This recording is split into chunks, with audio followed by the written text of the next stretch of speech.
E nesta noite vamos falar sobre um administrador.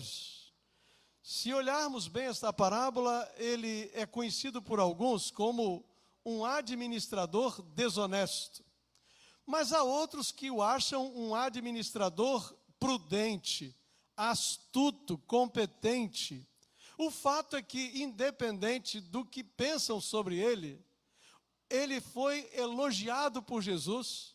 E a partir deste elogio e dos ensinos seguintes, que graças a Deus o Senhor Jesus interpreta a própria palavra para nós conseguimos chegar a uma visão desta parábola, que é a estratégia de investimento da nossa própria vida segundo Jesus Cristo.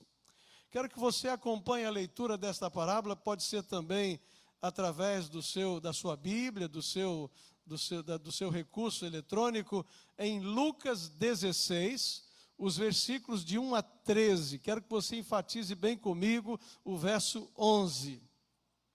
Diz assim esse texto: Jesus disse aos seus discípulos: o administrador de um homem rico foi acusado de estar desperdiçando os seus bens. A Bíblia não diz que ele estaria ou não desperdiçando os bens, mas Jesus diz que ele foi acusado de estar desperdiçando os seus bens. Então ele o administrador chamou este homem e lhe perguntou: que é isso que estou ouvindo a seu respeito? Preste contas da sua administração, porque você não pode continuar sendo o administrador. O administrador disse a si mesmo: meu senhor está me despedindo, que farei?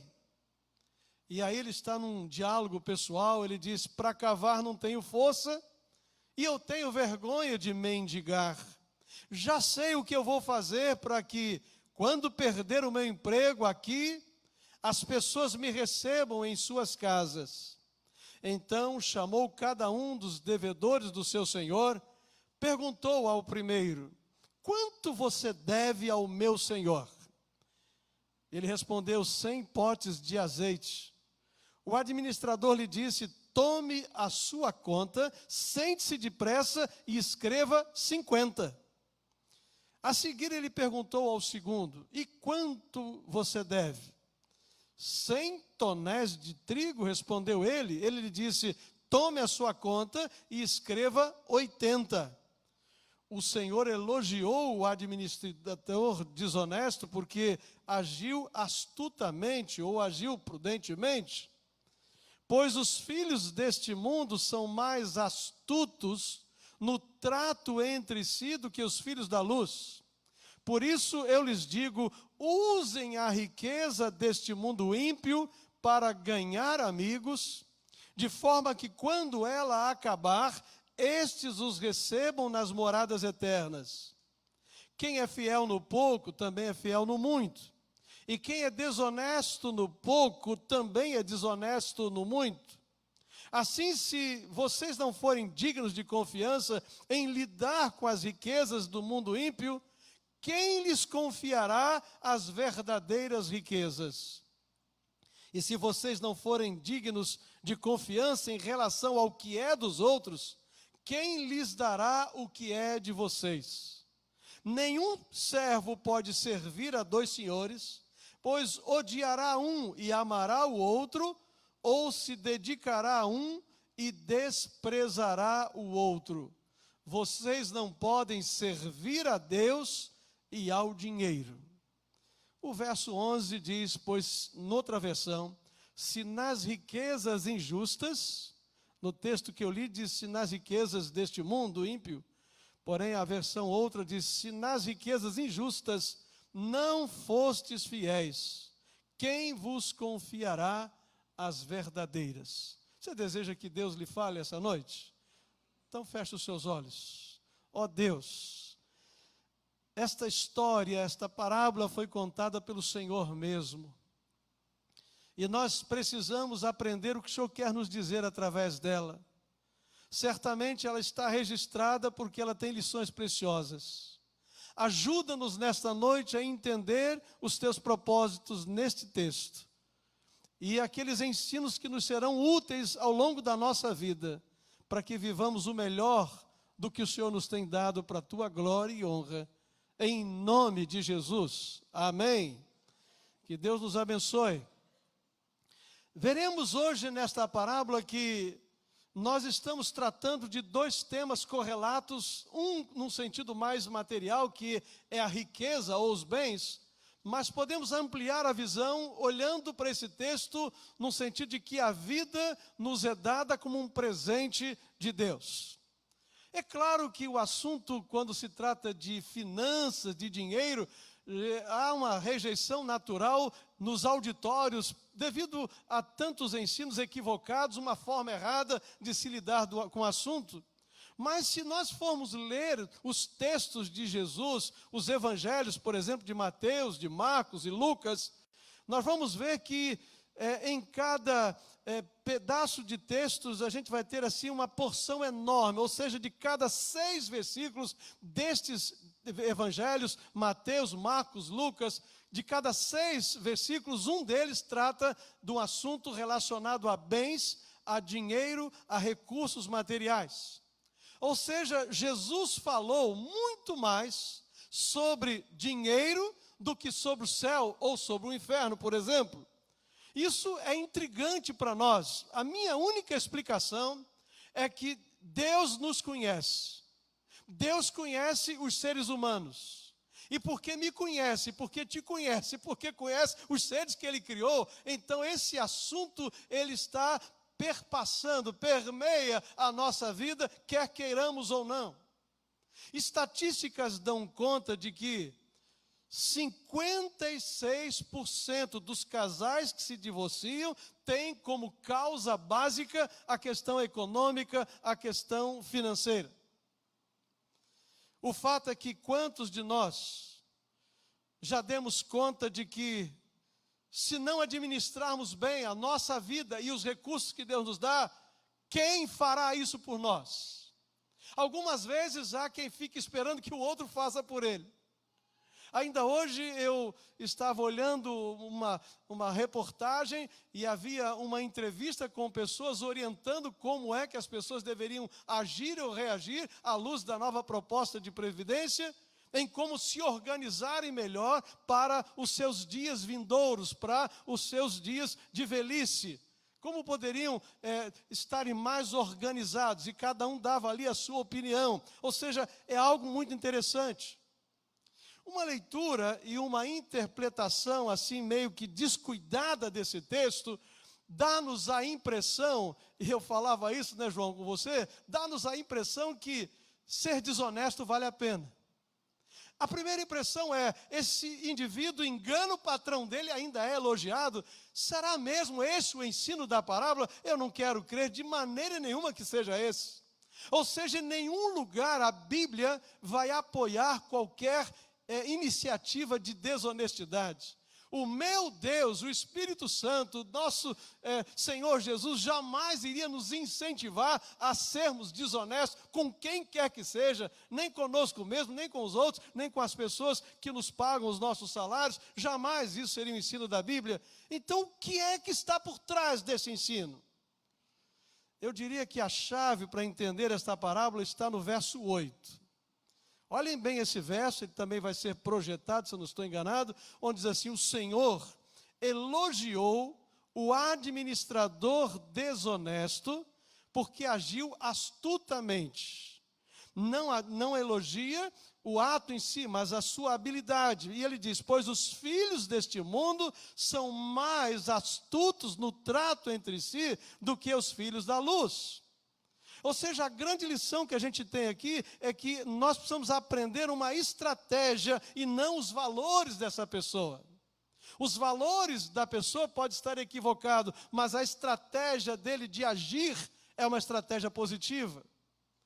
A parábola mostra ainda que tudo que nós temos, olha, isso é muito importante, tudo que nós temos, tudo que nós somos, um dia nós teremos que destas coisas prestarmos contas a Deus. Nós vimos hoje sobre a parábola de rico e Lázaro. O rico recebeu tudo na vida, conhecia a palavra e foi chamado à presença de Deus na eternidade. Teve um destino muito cruel, porque ele precisava prestar contas de tudo. E Lázaro, que era um mendigo, que ouviu também a palavra e temia Deus, teve um outro destino, ele tinha que prestar contas da sua vida. A Bíblia deixa isso muito claro, que todos somos administradores, mas não somos donos. E aí, a ideia de que a gente possa perceber que somos gerentes, nós somos apenas aqueles que têm uma tarefa a cumprir, nós temos responsabilidades. E no caso particular, o gerente, ao que parece, era desonesto.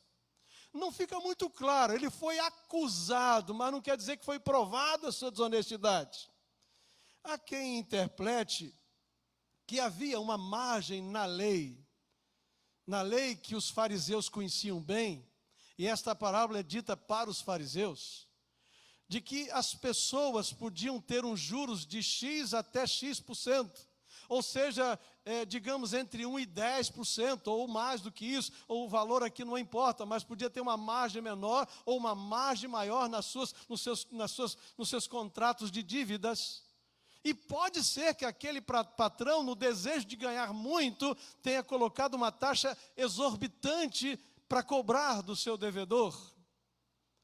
Ou seja, há quem diga que havia uma margem que aquele administrador poderia ter para dizer, olha, se fizer tanto não vai ser nada errado, você simplesmente vai deixar de pagar um tanto que está sendo cobrado de você. Você deve 100, põe 50. Você deve 100 tonéis de trigo, então põe 80. A um ele dá um desconto de 50%. Foi aquele dia que o patrão ficou louco, né? 50% de desconto. E aí para o outro, na outra mercadoria, 20% de desconto. E abateu a dívida. E a ideia é de que ele, fazendo amigos agora, ele poderia de alguma forma ter pessoas que iriam acolhê-lo quando ele fosse mandado embora, porque ficou claro que o patrão dele não ia tolerá-lo mais ali, ele seria dispensado. O mestre exalta essa capacidade dele de reagir a uma notícia ruim, a uma acusação que necessariamente não foi nem provada, mas a uma decisão do patrão: eu vou ter que destituí-lo, você não vai mais administrar as minhas empresas. E aí ele faz 3 coisas que eu consideraria um legado para nós. Porque quem de nós nunca recebeu uma notícia ruim de alguém? Quem nunca foi surpreendido por um fato que nos pegou assim de tal maneira de surpresa, que nos deixou financeiramente complicados? Ou em outros projetos da vida, nós vimos os nossos projetos vazar água. Quais são as 3 atitudes? A primeira delas, ele olha para frente. Ele podia muito bem sentar e chorar, muitos fazem isso, né? Olha, recebi a pior notícia da minha vida, a minha vida acabou, não sei mais o que vou fazer, não sei o que eu vou dizer para minha esposa quando chegar em casa, eu estou arrasado. Ele, ao invés de pensar negativamente, a Bíblia diz, ele olha para frente, ele diz assim, o que eu vou fazer agora? Eu não posso mudar a decisão do meu patrão, mas eu posso mudar a minha ação diante da decisão dele. O que eu vou fazer? Ou seja, diante de uma crise iminente, de um desemprego, de um fato inesperado, ao invés de nós ficarmos apenas nos achando os pobres coitados da vida, nós podemos parar e nos perguntar, o que eu vou fazer com essa realidade? Qual será a minha atitude? Porque a gente tem aprendido que todos nós vivemos alguma crise em algum momento, mas como nós reagimos a essas crises, vai fazer de nós pessoas mais felizes ou mais infelizes, bem-sucedidas ou mal-sucedidas. A segunda ação dele que ele teve foi, ele planejou para frente. Ele disse, eu tenho um plano. Eu gosto disso, eu gosto dessa ideia de, eu tenho um plano. Olha, a coisa está ruim, mas eu tenho um plano. A situação está esquisita, mas eu tenho um plano. Olha, parece que está tudo meio nublado, mas eu tenho um plano. E ele disse, qual era o seu plano? Muitos precisamos talvez fazer um plano, Ao invés de vivermos apenas ansiosos, a Bíblia diz que não devemos cultivar a ansiedade, mas a Bíblia nunca nos disse para não planejarmos. Ou seja, uma das formas de nós superarmos a nossa ansiedade, a nossa inquietação para o futuro, é planejar como nós queremos viver a semana que vem, o mês todo, até o fim do ano, os próximos anos. Deus é que confirma os planos, mas Ele nos dá a capacidade de planejar. A terceira atitude, ele agiu depressa. Sabe, ele não ficou esperando para o patrão dar ali o ultimato para ele, para que as coisas fiquem ruins. Ele disse, sabe uma coisa? Eu vou agir depressa, eu tenho um plano. Chamou o primeiro devedor, quer esteja ele sendo honesto ou desonesto, tendo ele agido dentro da lei ou não, essa não é a questão que está para mim aqui, mas ele age, ele tem atitude. Precisamos ser ágeis. Eu vou agir. Ele chama o primeiro. Eu vou agir. E chama o segundo. Até o patrão dele acabou elogiando. Esse cara é esperto. Esse cara é bom. Olha, eu pensei menos dele, mas ele é mais hábil do que eu imaginei que ele fosse. Diante desse olhar, em que a gente deve olhar para frente, planejar, agir depressa, eu queria que nós tirássemos daqui hoje uma estratégia de investimento de vida. Qual seria essa estratégia de investimento de vida? Eu diria, é exatamente a interpretação que Jesus dá e as lições que Jesus dá da parábola. Quais são estas ideias ou essa estratégia? Ele nos dá um propósito, ele nos dá um padrão, ele nos dá um princípio de vida e uma prioridade na vida. Então vamos considerar essas 4 coisas. Primeira delas, um propósito. Qual é o propósito? O propósito é generosidade. Fica muito claro quando Jesus interpreta tudo de que a generosidade deve fazer parte da nossa vida. Lucas 16, verso 9. Vamos ler juntos? Pastor Hugo, passa para a gente, vamos juntos. Por isso eu lhes digo, digam comigo, por isso eu lhes digo, usem as riquezas ou a riqueza deste mundo ímpio para ganhar amigos, de forma que quando ela acabar, estes os recebam nas moradas eternas. Claro que Jesus não está falando para a gente comprar salvação aqui, em nenhum outro lugar da Bíblia teríamos corroborando esse ensino, mas então o que ele está dizendo? A Bíblia está dizendo, invista o seu dinheiro para que outras pessoas entrem no céu como você está indo para o céu. Faça o melhor uso das suas riquezas, use os bens materiais que você tem, as suas habilidades, as suas capacidades, a sua oportunidade de viver, para que outras pessoas possam ouvir o que você ouviu e conhecer Cristo como você conhece e também estar recebendo as boas-vindas lá do Pai na eternidade. Ou seja, eu tenho aprendido que nós temos 2 coisas que a gente pode fazer com a vida. A gente pode fazer amigos ou pode fazer discípulos. Eu tenho aprendido que quando se faz um amigo, nem sempre se faz um discípulo. Mas com certeza, quando se faz um discípulo, você fará também um amigo. A ideia é o investimento da nossa vida no que é de valor eterno. Está de acordo com Mateus capítulo 6, versos 20 e 21, quando Jesus diz, o melhor é ajuntar tesouros no céu. No céu. E a pergunta é, como é que você vai abrir uma conta bancária no céu? Uma caderneta de poupança no céu? Abrir uma conta de investimento no céu? É muito fácil. Você vai investir nas coisas espirituais, na sua vida espiritual, e você vai granjear pessoas para Jesus aqui, e você não entrará sozinho no céu, mas você estará lá também nutrindo relacionamentos com aqueles que foram seus discípulos, e por isso os seus amigos. É claro que o sujeito da história está aplicando a vida real, porque aquele homem, se perdesse o emprego, ele ainda tinha gente que iria acolhê-lo na necessidade. Foi muito inteligente. Ele não ficaria na rua, imagina, eu estou desempregado. Disse, não, você pode trabalhar comigo na minha empresa, você foi tão generoso comigo, tem lugar para você. Ele granjeou amigos, essa é a ideia. Eu sei que é uma história, muito complicado contar histórias que não sejam necessariamente verdadeiras, mas diz que morreram 2 pessoas, um muito rico e um muito pobre. O muito rico tinha uma mansão e nesta casa dele trabalhava uma pessoa muito pobre, mas que era crente, e assim como ele também era. Os dois morreram e chegaram no céu. E aí foram cada um encontrar os lugares aonde deveriam passar o resto da eternidade. Andando lá pelo céu com o anjo que estava fazendo a orientação, o guia turístico deles para levá-los até o seu endereço, né? Passou por um lugar assim maravilhoso, era uma rua com muitas mansões, e então aquele mais pobre que era crente, trabalhava na sua mansão, ali o anjo disse, pode descer aqui porque está vendo aquela mansão lá, aquela é a sua casa. E aí o anjo continuou nas ruas do céu, até que foi chegando no lugar assim mais pobre, as casinhas mais simples. E aí disse para ele, olha, pode descer porque chegamos no seu lugar de ficar. Ali é a sua morada.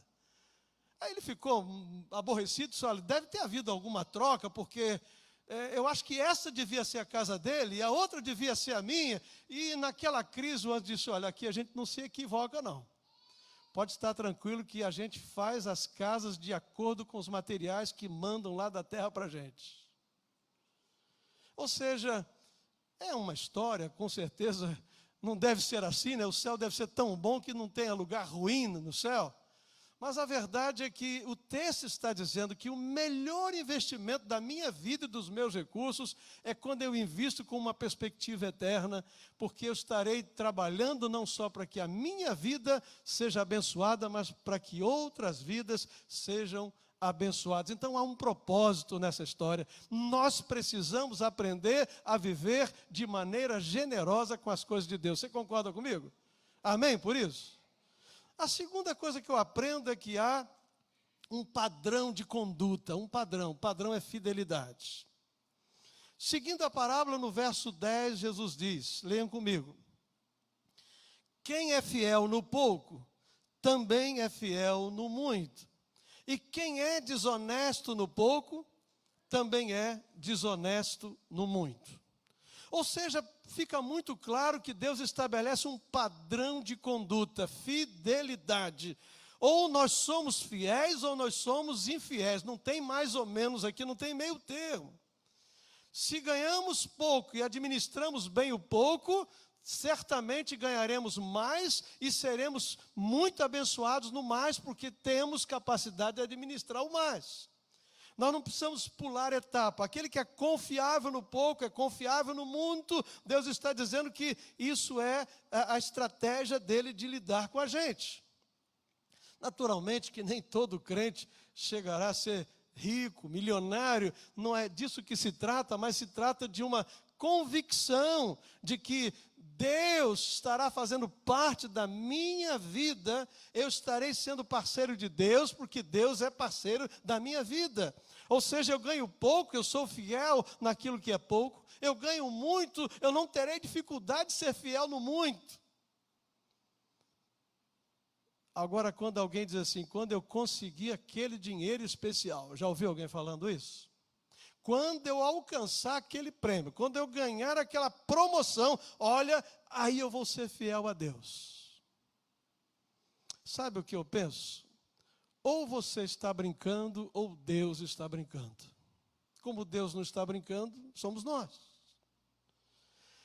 A gente recebeu aqui o pastor Hannerson esses dias, e ele falava sobre um jovem que falava ter perseguição, sofria de mania de perseguição. Achei muito interessante a história que ele contou.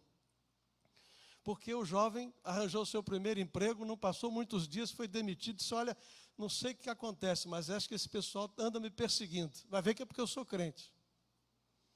Aí, de repente, teve uma outra oportunidade, arranjou um outro emprego, daqui a pouco foi mandado embora do seu segundo emprego. Teve uma terceira oportunidade, uma quarta oportunidade, chamou o jovem para conversar, disse, o que está acontecendo? E ele detectou que não era bem mania de perseguição, mas ele gostava de chegar atrasado, sair cedo, e faltava muito o serviço. Será que todos os patrões serão tão ruins assim? Fidelidade é uma coisa que a gente tem, independente de alguém estar vigiando a gente ou não. Quando nós somos fiéis porque é um valor de vida para a gente. Nós fazemos as coisas da melhor forma possível, com a maior intensidade que a gente pode fazer, porque existe um patrão que é muito maior do que o nosso patrão terreno, ou existe alguém que está nos elogiando, ou estamos querendo dele o elogio, muito mais do que o elogio de quem está perto da gente.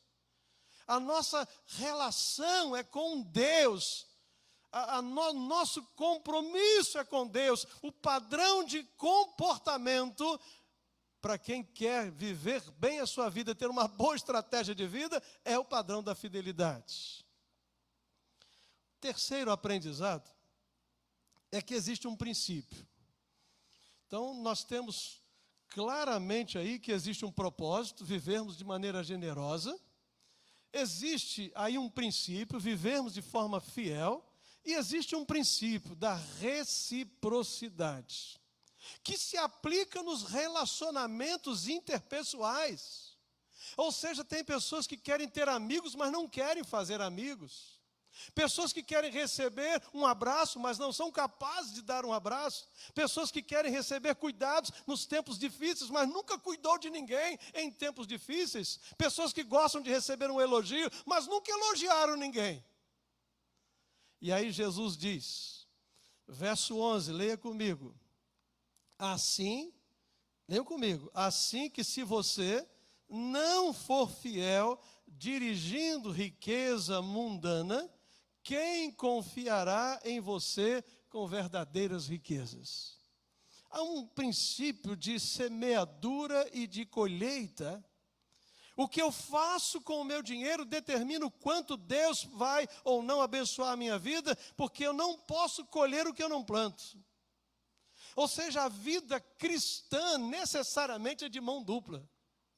Você já leu a Bíblia atentamente? Você vai perceber sempre que para que haja uma bênção é preciso haver uma ação anterior. Se você fizer isso, eu farei isso. Se você for obediente, eu farei isso. Se você for generoso, se você for fiel. Está muito claro na Bíblia em todos os momentos. Inclusive, se queremos perdão de pecados, precisamos confessar. Se confessarmos, então seremos perdoados. As coisas não são automáticas. Há um princípio de reciprocidade. Ou seja, aprendemos claramente que Deus usa os talentos que Ele nos dá, as oportunidades que nós temos, as nossas capacitações e os bens materiais para testar a nossa capacidade de sermos fiéis a Ele. Alguns falam do chamado devorador. Realmente é um texto interessante de Malaquias 10. Quantos já leu essa história do devorador em Malaquias 10? Não é interessante que fala sobre o devorador, e a Bíblia diz que quando trazemos os dízimos à casa do tesouro, ele vai nos dar uma janela aberta em bênçãos, e inclusive vai afastar da nossa casa o devorador. Sabe como eu vejo isso? Eu vejo que Deus abençoa todo mundo de uma maneira natural, mas eu vejo que há alguns que honram a Deus e tem uma reciprocidade no seu relacionamento com Deus, semeiam em fé, semeiam em obediência, semeiam em comprometimento, então há uma reciprocidade, porque é uma lei que Deus criou, Ele não pode deixar de cumprir a lei que Ele criou. Quem planta, colhe, quem semeia vai receber, quem dá, recebe. E aí eu vejo que há uma parceria, e quando Deus não é parceiro da sua vida, você está sozinho na sua vida financeira, você está sozinho no seu projeto empresarial, você está sozinho no seu projeto de vida. Eu digo para você, em nome de Jesus, não fique sozinho nos seus projetos, mas tenha a bênção de Deus sobre a sua vida. Você deseja a bênção de Deus sobre os seus sonhos, seus planos e projetos? Amém? Porque muitas vezes a pessoa tem até muito dinheiro, mas não tem paz. Ele consegue até sucesso financeiro, mas não consegue sucesso nos relacionamentos. Vive frustrado, reclamando, resmungando.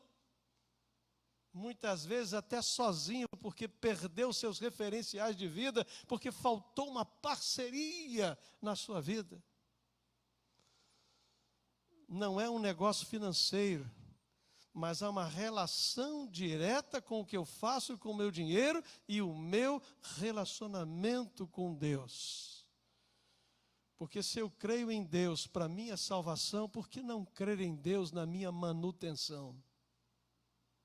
Vejam só, o que é mais fácil para Deus? Perdoar os seus pecados e te dar a vida eterna? O que custou mais para Deus? Ou abençoar você na sua vida material? O que é mais difícil? O que é mais fácil? Quantos de nós cremos que Deus é capaz de perdoar os nossos pecados e escrever os nossos nomes no livro da vida do Cordeiro? Quantos cremos nisso? Levanta a mão. Isso é a coisa mais difícil. Ou seja, existe uma lei que diz que quem pode mais, pode menos. Se ele pode fazer a coisa mais difícil, por que ele não fará a coisa mais simples? Se nós podemos confiar nele para a nossa salvação, por que não confiar nele para o nosso sustento diário, para a nossa bênção diária, para a nossa vida diária? Então, Deus está usando também nossas finanças, nossas habilidades, nossas oportunidades, como nunca nesse mundo nós estamos precisando ser fiéis a Deus nas possibilidades, nas oportunidades. Você não trabalha onde você trabalha por acaso. Você não vive naquele condomínio por acaso. Você não está envolvido com aquelas pessoas por acaso. Deus está levantando pessoas e colocando nos lugares estratégicos. E teremos que dar contas a Deus de tudo isso. Isso é fidelidade também. Bom, vamos ao último ponto. Que além de um princípio, além de um padrão, de um propósito, nós temos uma prioridade que aí define tudo. O que é que deve vir primeiro na nossa vida? A prioridade é amar. Jesus, ainda falando da mesma parábola, ele diz no verso 13, leia comigo. Vamos juntos? Nenhum servo pode servir a dois senhores, pois odiará um e amará o outro, ou se dedicará a um e desprezará o outro. Vocês não podem servir a Deus e ao dinheiro.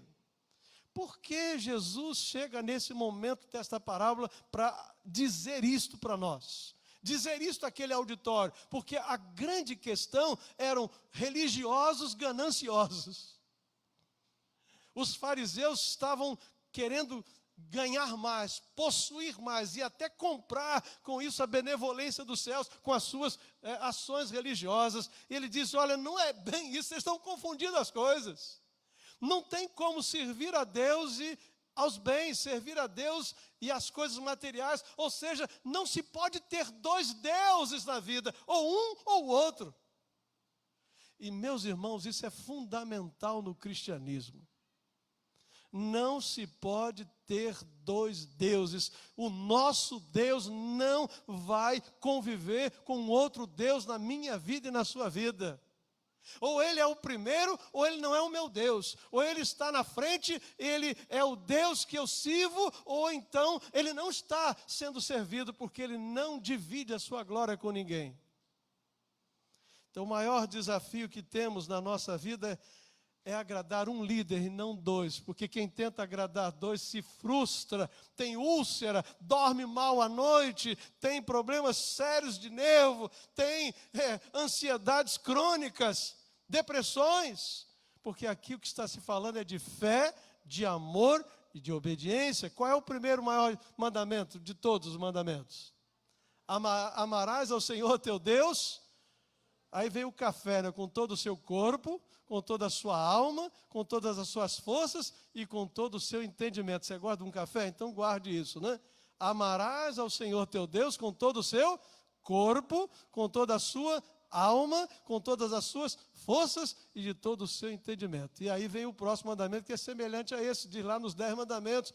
E Jesus, quando reúne, ele reúne em dois. Amarás a Deus e amarás o teu próximo como a ti mesmo. Ou seja, nós temos que entender que o lugar de Deus é único na minha vida, ou ele então não está na minha vida. E quando alguém mais está ocupando um lugar paralelo, este alguém está ali, Deus não fica mais na liderança.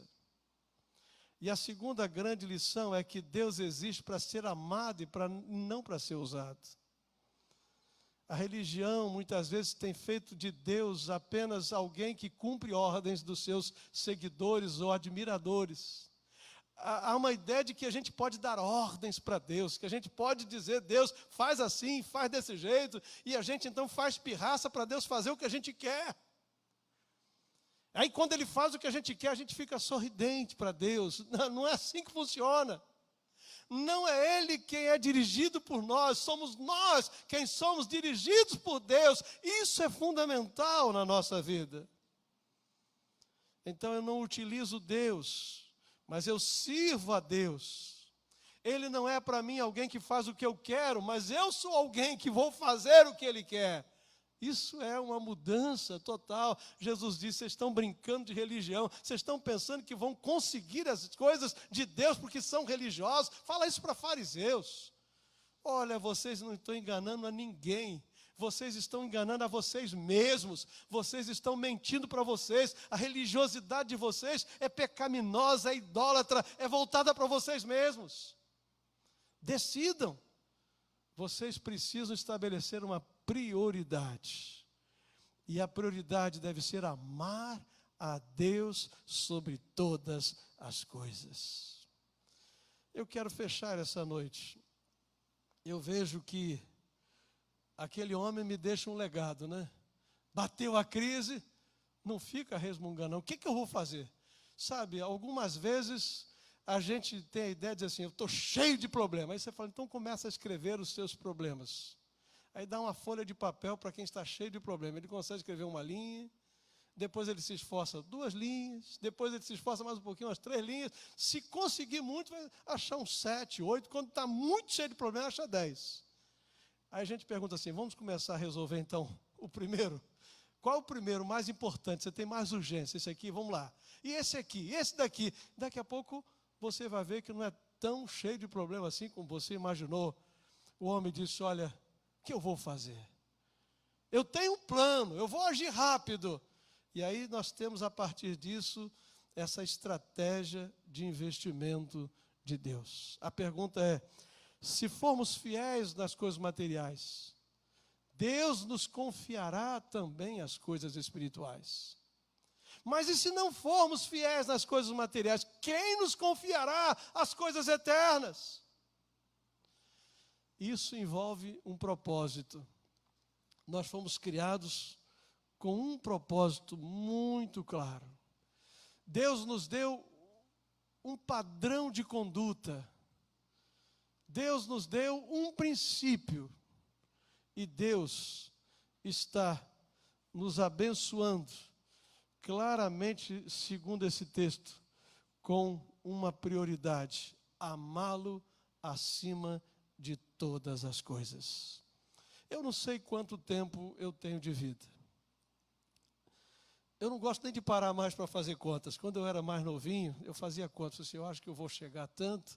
Cheguei a pensar, olha que loucura, vou confessar para vocês, agora está sendo gravado, vai para a internet, né?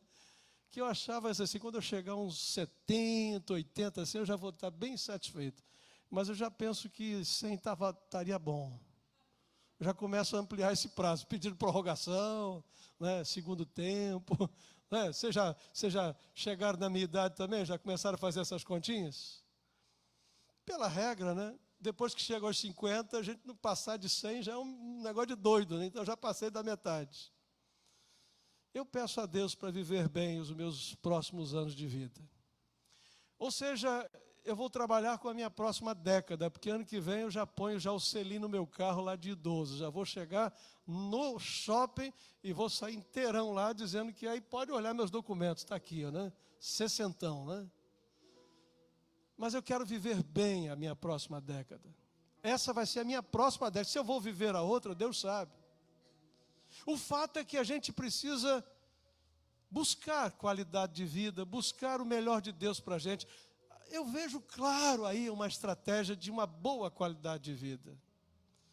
Eu quero lhe desafiar a ter padrão, propósito, princípio, prioridades. Sabe, a gente muitas vezes se encolhe muito para amar. ser generoso, a gente começa, né? Generosidade faz parte, reciprocidade faz parte. Se não se planta, não se colhe. Se não se é fiel no pouco, como é que vai conseguir muito? E Deus não pode dividir o seu coração com mais ninguém. Deixe só Ele dirigir a sua vida. Você ainda acha que precisa de mais alguém? Feche os seus olhos. Curva a sua cabeça. Não precisa ficar preocupado com quantos anos mais você vai viver, não. Mas for mais um dia, mais um mês, mais um ano, mais 10, mais 20, mais 50, mais 70, não sei. Que a gente possa aplicar na nossa vida o legado desse homem. Bateu a crise, vamos lá, o que eu vou fazer? Eu tenho um plano. Age rápido. Mas Jesus nos deu uma estratégia. Eu tenho um propósito.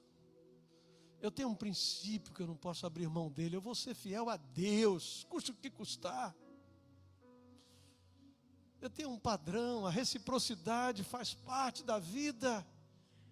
Eu não posso ter o que eu não fui justo para ter. E eu tenho uma prioridade, Jesus como centro da minha vida. Peça a Deus misericórdia e graça para que essa história lhe faça bem. Para que essa história ajude você a viver os melhores dias da sua vida. A sonhar os melhores sonhos, realizar os melhores projetos. A viver para Deus tudo que Deus quer que você viva. A realizar para a sua família e para aqueles que Deus colocou na sua vida o melhor que você quer fazer para a glória de Deus. Talvez essa noite você tenha sido chamado a pensar na vida. A pensar no que você tem feito com a sua vida. E aí você fica imaginando, o que eu vou fazer agora? Eu queria orar por você.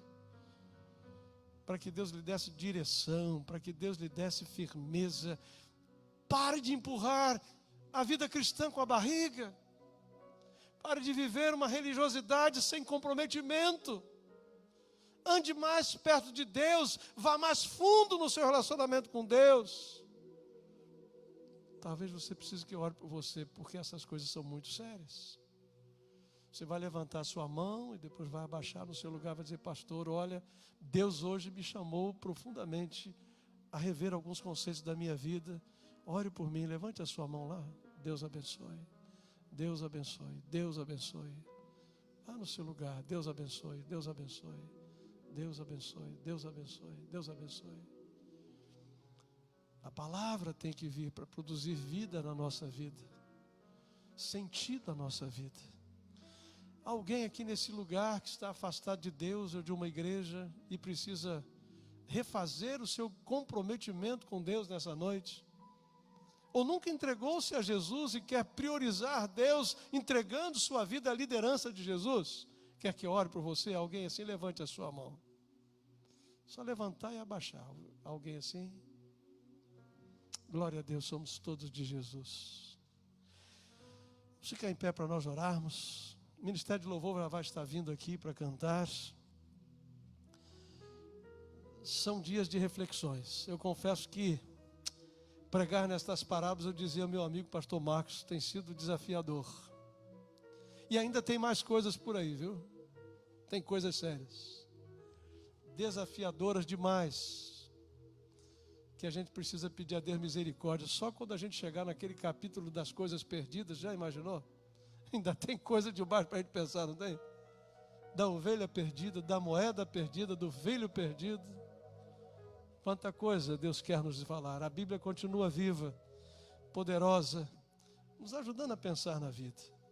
Fecha os olhos, vamos orar, depois a gente canta. Nosso Deus, que a Tua palavra seja poderosa na vida de todos nós, em todo o tempo. Temos aprendido a amar mais o Senhor, a nos comprometermos mais com o Senhor, a fazermos enquanto estamos vivos o melhor que a gente pode para honrar e glorificar o Teu nome, ouvindo a palavra, orando, falando do Senhor para os outros. E agora Tu nos dás uma estratégia para investirmos bem os nossos dias, os nossos meses, nossos anos, nossas oportunidades, os nossos recursos, Pai, em nome de Jesus. Toma as nossas vidas nas tuas mãos, não nos deixes fingir de vida ou de viver, mas nos dê a chance de viver intensamente, Senhor. Viver tudo que o Senhor tem para nós, viver o melhor do Senhor para nós, devolver o presente que Tu nos deste, que é a vida, vivendo para a honra e glória do Teu nome, Senhor.